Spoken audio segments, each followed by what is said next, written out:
Hello dear student आज का मेरा जो लेक्चर है वो है physical and chemical examination of stool. यानी कि जो स्टूल सैंपल होता है उसका फिजिकल फाइंडिंग्स क्या होती है और उसमें कौन कौन से केमिकल्स प्रेजेंट होते हैं और केमिकल एग्जामिनेशन लेबोरेटरी में कैसे किए जाते हैं। फिजिकल एग्जामिनेशन का मतलब होता है मैक्रोस्कोपिक एग्जामिनेशन, यानी कि which examination done by naked eye is known as physical examination. ऐसा एग्जामिनेशन जो हम आंखों से देख के करते हैं उसको हम फिजिकल एग्जामिनेशन बोलते हैं। जैसे एग्जांपल है इसका, अमाउंट कितना अमाउंट है, कंसिस्टेंसी क्या है, कलर क्या है, उसका ऑर्डर क्या है, रिएक्शन क्या है, म्यूकस क्या है, उसमें ब्लड कितना है, पस, फूड मैनेजमेंट और अनडाइजेस्टेड जिसमें टेबल्स होती हैं। ये सारा हम फिजिकल फाइंडिंग्स में आपको इस लेक्चर में बताएंगे। इसको हम मैक्रोस्कोपिक एग्जामिनेशन भी बोलते हैं। तो इसमें जो अमाउंट होता है वो नॉर्मली 150 से 200 ग्राम पर डे हम स्टूल पास करते हैं। और ये जो स्टूल है ये इंक्रीज़ हो जाता है स्टीटोरिया में, डायरिया में और इनडाइजेशन ऑफ कार्बोहाइड्रेट्स में। अगर ये प्रॉब्लम्स होगी पेशेंट को तो इसमें जो है इसकी जो क्वांटिटी है स्टूल की एक दिन में वो इंक्रीज़ हो जाती है नॉर्मल रेंज से। इसके बाद हम बात करें कंसिस्टेंसी के बारे में। कंसिस्टेंसी को हम फॉर्म्स भी बोलते हैं। किस फॉर्म में स्टूल है वो नॉर्मली जो है वो सॉफ्ट होना चाहिए। हमारा स्टूल जो हम पास करते हैं उसको हम फॉर्म के नाम से भी जानते हैं। और अगर वो बहुत ज़्यादा हार्ड है, बहुत ज़्यादा उसमें जो है वहाँ पे कॉन्स्टिपेशन है पेशेंट का, तो उसमें जो है हार्ड स्टूल आता है, उसके कारण जो है उसमें ब्लीडिंग होने के चांस होते हैं, ब्लड भी आना शुरू हो जाता है। और ये जो है फ्लैटेंड रिबन लाइक हमारा जो एक्सेस जो हम लेते हैं mineral oils, carcinoma of rectum और स्टिकली जो है वहाँ पे रेक्टम में प्रॉब्लम्स हो सकती है। इसके अलावा सॉफ्ट म्यूसी लिक्विड एकदम पानी की तरह जो आता है वो डायरिया में आता है। और उसमें जो है वहाँ पे लार्ज अमाउंट में ब्लड, म्यूकस और जो होता है वो डाइसेंट्री में ऐसा होने के चांसेस होते हैं। अगर उसको राइस वाटरी स्टूल होता है तो उसमें फीकल मटेरियल आता है, कॉलरा के कारण होता है, कॉलरा एक डिजीज़ होती है, उसके कारण जो है वहाँ पे राइस वाटरी स्टूल जो है मिलता है, वो बैक्टीरियल इन्फेक्शन बोलते हैं उसको।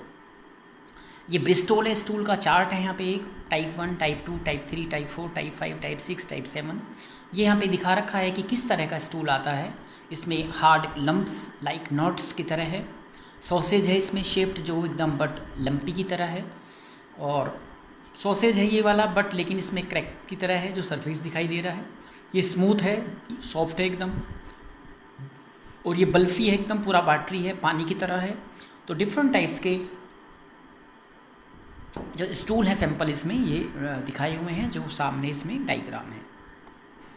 इसके बाद कलर है। नॉर्मल जो कलर होता है स्टूल का वो थोड़ा सा उसमें एकदम डार्क ग्रे कलर का होता है, और उसमें जो है वहाँ पे एक्सेसिव जो हमारा कोको या और चॉकलेट कलर होता है इंडिशन उसकी तरह होता है। और जिसमें एक जो हमारा उसमें पास होता है उसको हम बोलते हैं जो ब्राउनिश स्टूल होता है, लाइट टू डार्क ब्राउन, वो स्टर्कोब्लिनोजन की वजह से होता है जो केमिकल पास होता है। रेडिश या एकदम ब्लैकिश ब्राउन का स्टूल होगा, उसमें ज़्यादा अमाउंट में वहाँ पे फ्रूट्स खाने से होता है। ग्रीन इंडेशन, ग्रीन जो लिफी होती हैं उसके खाने से होता है। रेड अगर होगा नॉर्मली तो बीट जो इंजेक्शन किया है वो आता है। और येलो जो है उसमें सीना इंजेक्शन या जिसमें रबन जो खाने से नॉर्मली वो आ जाता है। ये नॉर्मल कलर होते हैं। क्ले कलर जो है वो ऑब्स्ट्रक्टिव जॉन्डिस में आता है या नॉर्मली बेरियम मिल एक्सरे में आ सकता है।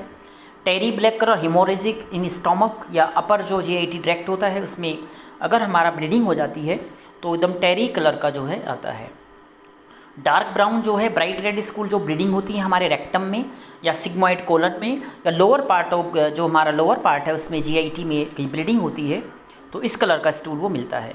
रेड स्ट्रीक एकदम ब्लड के साथ में जो आता है सरफेस पे दिखाई देता है फेसिस पे, वो haemorrhoids, fissures, carcinoma, ulcerative colitis, इन बीमारियों में जो है ऐसे कलर का स्टूल जो है दिखाई देता है।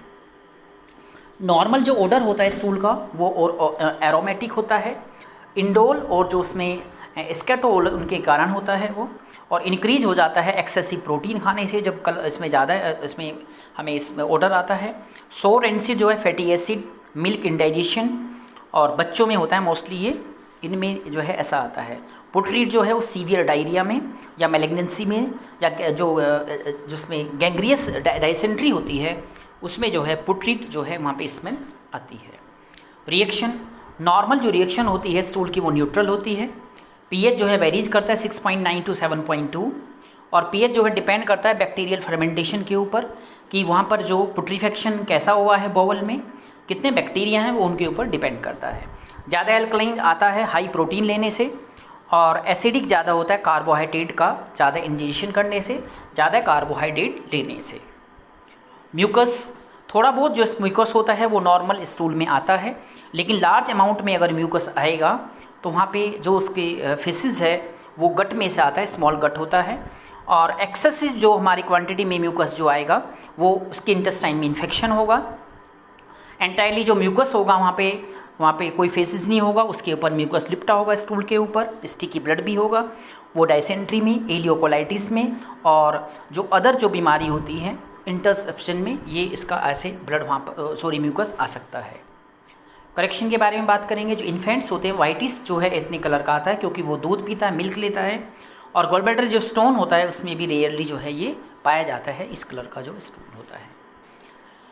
ब्लड जो है नॉर्मली एब्सेंट होता है, कभी भी नॉर्मल जो स्टूल होता है उसमें ब्लड नहीं आना चाहिए।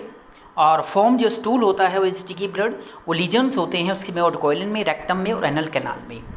अगर liquid stool with bright red पस वगैरह अगर आएगा तो बेसिलरी डेसेंट्री में, अल्सरेटिव कोलाइटिस में आ सकता है। सेमी फॉर्मेट जो स्टूल होता है उसमें डीप टेरी कलर ब्लैक कलर का आता है, उस कंडीशन को मेलिना बोलते हैं।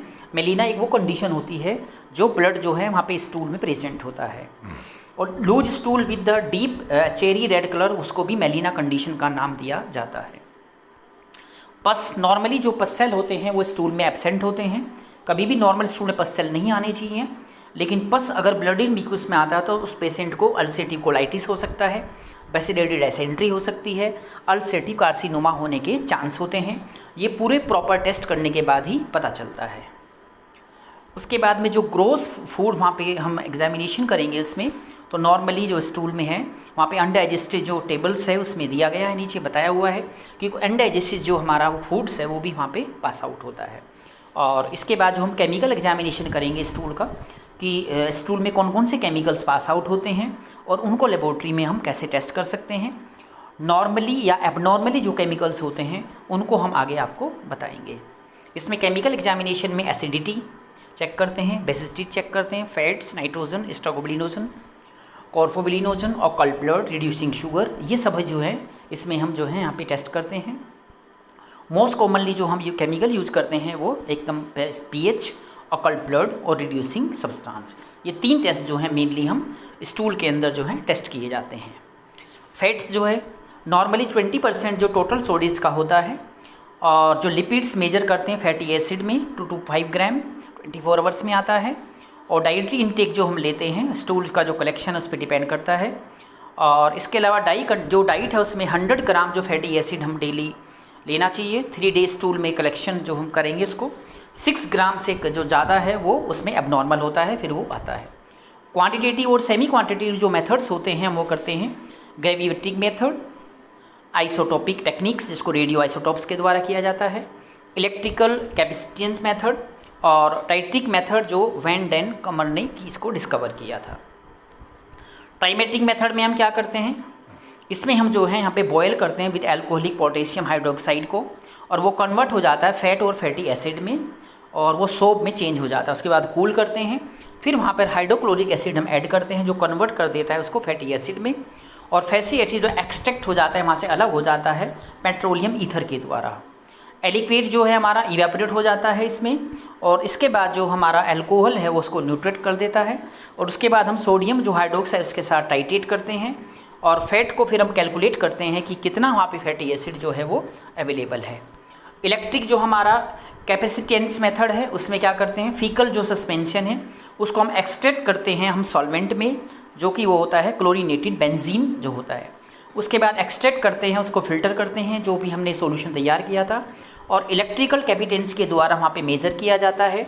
और उसके बाद वो हम स्टैंडर्ड के साथ कंपेयर करते हैं जो ट्रायलून का बना होता है और उसके बाद उसको हम फिर वहाँ पे उसको हम टेस्ट करते हैं। इंटरप्रिटेशन, फीकल फैट इंक्रीज़ है तो एंट्राइटिस या पैनक्रियाटिक उसको डिजीज़ हो सकती है, जो कि लाइपेज वहाँ पर प्रॉपर तरीके से नहीं है।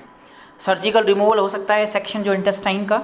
माल एब्जॉर्प्शन सिंड्रोम हो सकता है। क्रॉनिक पैनक्रियाटिस डिजीज़ हो सकती है।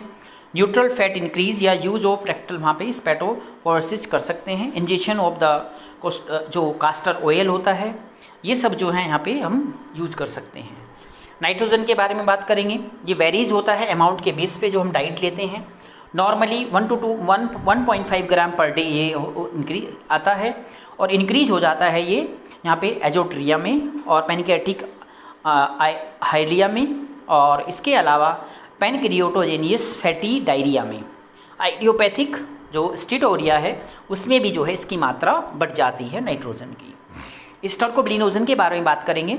नॉर्मली जो हमारे स्टूल में पास होता है 40 to 280 मिलीग्राम पर डे ये पास होता है। एवरेज जो है 150 मिलीग्राम पर डे है, और ये डिपेंड करता है बिलिरुबिन के ऊपर। जितना बिलिरुबिन ज़्यादा बनेगा उतना ये ज़्यादा आएगा, और जितना कम बनेगा उतना ये कम आएगा। जब बिलिरुबिन हमारी बॉडी में बढ़ जाता है तो उसको बोलते हैं जॉन्डिस, तो उस बंदे को पीलिया हो जाता है। पोर्फोबिलिनोजन जो हम कॉर्फोबिलिनोजन के नाम से जानते हैं, नॉर्मली 300 से 1100 मिलीग्राम पर डे आता है। टाइप 1 में 70%, टाइप 3 में 10 to 30%, और एबनॉर्मली जो है इंक्रीज हो जाता है कॉन्जीनाइटल ये पोरफायरिया में।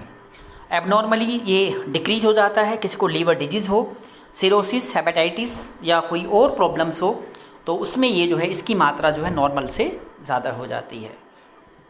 ओकल ब्लड बारे की बात करेंगे।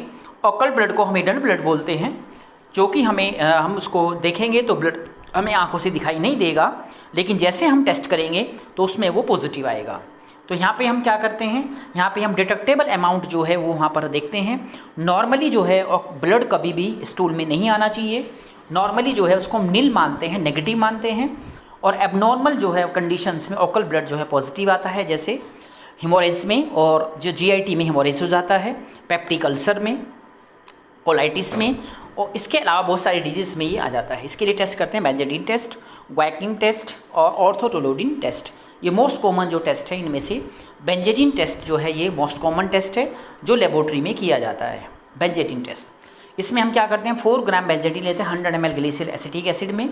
उसके बाद इमल्सिफाई करते हैं जो हमारा मटर की जितना दाना जो फेसिज होता है उसको अप्रोक्स 5 ml जो पार्टर है उसमें डिजोल्व करते हैं, और उसमें से 1 ml जो है दोनों में से 1 ml रिएजेंट टेस्ट जो है टेस्ट ट्यूब में लेते हैं। दोनों को 1 ml रिएजेंट भी और हमारा केमिकल भी, वो सेवरल ड्रॉप्स डालते हैं उसमें H2O2, और ब्लू कलर इंडिकेट करता है पॉजिटिव रिएक्शंस। ब्लू कलर नहीं आएगा तो वो नेगेटिव रिएक्शंस उसमें बताता है। ये हमारा यहाँ पे ट्रेस फेंट बताया हुआ है। यहाँ पे 1+ में यहाँ पे डेफिनिट ब्लू ग्रीन कलर, 2+ में green blue rapidly, blue almost immediately, और 4+ में डार्क ब्लू जो है कलर वहाँ पर आ जाता है। ये इसमें एकदम डायग्रामेटिक जो दिखा रखा है ये, इसमें ये 1+, 2+, 3+, 4+ में इसको दिया हुआ है कितना ब्लड वहाँ पर प्रेजेंट है। ये हमारा ग्वैक टेस्ट है। ग्वैक टेस्ट जो है ये लेस सेंसिटिव होता है, और इसमें 20 to 30 ml लेना पड़ता है हमें। जो ब्लड टेस्ट होते हैं वो पॉजिटिव आ जाता है। ग्वैक के जो रिएजेंट होते हैं इसमें 1 ग्राम लेते हैं ग्वैक के जो है 5 ml 90% एथेनॉल में, और इसके बाद स्मॉल इसमें फेसिस का इसके ऊपर फिल्टर पेपर के ऊपर डालते हैं। 2 to 3 ड्रॉप गमक्वैकम जो सॉल्यूशन डालते हैं, और 2 to 3 drops glycerol acetic acid जो है, और 2 to 3% जो H2O2 इसके ऊपर हम डालते हैं यहाँ पे। इसके बाद ट्रेस में फेंट ब्लू रीकनल आता है, इसमें लाइट ब्लू जो है 1+, क्लियर ब्लू एकदम 2+, डीप ब्लू 3+, और जो डीप ब्लू इमीडिएटली आएगा वो 4+। यहाँ पे जो कलर दिखा रखा है ये पूरा प्लस में दिखा रखा है कि कैसे जो यहाँ पे हम रिपोर्टिंग उसको पास करेंगे।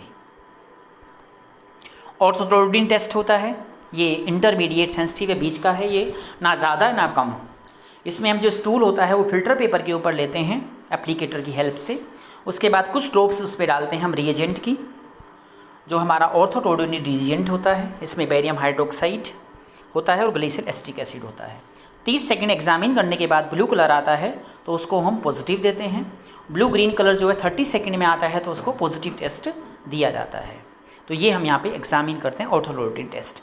इसका इंटरप्रिटेशन कैसा होता है, जो गैस्ट्रिक डिजीज़ होती हैं जैसे क्रॉनिक अल्सर या malignancy, intestinal disease, dysentery, typhoid fever और कार्सिनोमा, हिमोरॉइड्स, ड्यूरिंग इंस्ट्रूमेंटेशन कुछ हमें टेस्ट करना होता है, तो उसके दौरान जो है ये सब चीज़ें जो हैं डिजीज़ होती हैं उसमें जो है ये ब्लड जो इसमें आ सकता है हमारे स्टूल में। फीकल रिड्यूसिंग सब्सटेंस होते हैं कुछ ऐसे जो नॉर्मली हमारी बॉडी में पास होते हैं, उनको हम टेस्ट के द्वारा यहाँ पे डिफाइन करेंगे। To diagnose the lactose intolerance देखेंगे, यहाँ पे सैंपल लेंगे, 5 ग्राम स्टूल नीडेड है इसके लिए हमें। Sample needed to deliver to the laboratory, लेंगे इसको जितनी जल्दी हो सके, क्योंकि वहाँ पर जो वो हमारे रिड्यूस सब्सटेंस है वो कम हो सकते हैं। 1 घंटे में हम उसको टेस्ट करेंगे और लैक्टोज जो वहाँ पे हम नॉर्मली जो है वो ब्रेकन डाउन हो जाएगा उसमें केमिकल में। और इसके बाद 2 to 4 आवर्स जो है स्पेसिमेन जो है उसको हमें टेस्ट को प्रोड्यूस करना चाहिए, कर देना चाहिए। इंटरप्रिटेशन इसका नेगेटिव में इतना जो सैंपल आएगा और सस्पिशियस इतना जो है एबनॉर्मली 2 to 4, और फाउंड द कार्बोहाइड्रेट मल एब्जॉर्प्शन ट्रॉपिकल स्पर, यानी कि अगर उसमें कार्बोहाइड्रेट मिलता है उसको मल एब्जॉर्प्शन हो रहा है, सारा स्टूल सारा जितना भी उसका जो एनर्जी पर्पज़ हमारा जो भी ग्लूकोज या लैक्टोज जो भी है वो सारा उसको बाहर निकल रहा है। और अदर जो डिजीज ट्रॉपिकल स्पर, इसमें भी ऐसा होने के चांसेस हैं कि उसको जो है इंटेस्टाइन में वो एब्जॉर्प्शन नहीं हो रहा है। थैंक यू बच्चों, ये आज का जो हमारा वीडियो था ये था कि हम स्टूल का फिजिकल एग्जामिनेशन कैसे करते हैं और उसका केमिकल एग्जामिनेशन हम क्या कैसे करते हैं, कौन कौन से टेस्ट उसमें आते हैं, वो सब हमने आपको इस वीडियो में बताया है। थैंक यू बच्चों।